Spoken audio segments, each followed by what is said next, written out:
L'honneur de porter son message à l'occasion de la présente réunion. Avec votre permission, mesdames et messieurs, je m'en vais vous donner lecture de ce message.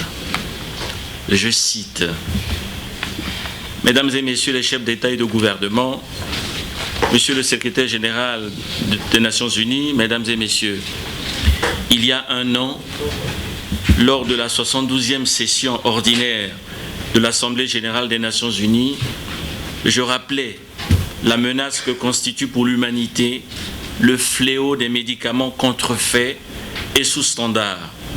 En effet, selon l'OMS, chaque année, en Afrique et dans les pays du Sud en général, cette proportion atteindrait 40%, voire 60% dans certaines régions. Ce phénomène impose au monde l'urgence d'une réponse stratégique globale. L'engagement solidaire et sans réserve de tous nos pays, ainsi que l'affectation effective des ressources financières substantielles, détermineront la capacité réelle de notre planète à faire face à la prolifération de plus en plus préoccupante des faux médicaments. Mon pays s'est résolument porté aux avant-postes de cette lutte, pour laquelle des efforts plus significatifs restent requis dans le cadre d'une véritable coalition mondiale de riposte.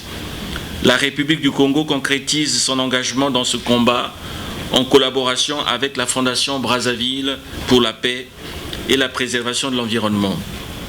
À l'instar d'autres États africains, il s'emploie inlassablement à garantir l'accès des populations à des médicaments de qualité. À l'instar, en fait, il y a une petite coquille. À l'instar d'autres États africains, elle s'emploie, donc la République du Congo, inlassablement à garantir l'accès des populations à des médicaments de qualité. L'engagement du Congo dans la lutte contre l'industrie criminelle des médicaments contrefaits s'est également traduit, entre autres, par la signature de l'appel de Cotonou, le 12 octobre 2009. L'adoption en 2011 de la Convention Médicrime a permis la mise au point d'instruments juridiques spécifiques pour annihiler la contrefaçon des produits pharmaceutiques et les infractions similaires menaçant la santé publique. Le Congo a entamé auprès du Conseil de l'Europe le processus conduisant à l'expression de sa volonté et de son adhésion à cette convention par la signature de la lettre d'intention y afférente.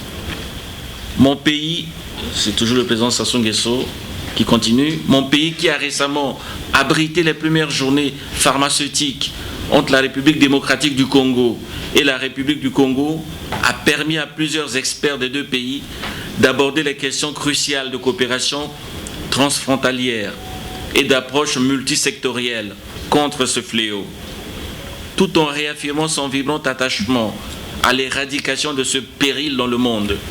Le Congo salue la déclaration de 2016 de Montreux en Suisse et le plan d'action 2016-2020 de lutte contre les médicaments contrefaits et sous standard adopté par les États de la Communauté économique et monétaire de l'Afrique centrale, CEMAC. Plein succès à vos travaux, je vous remercie et fin de citation.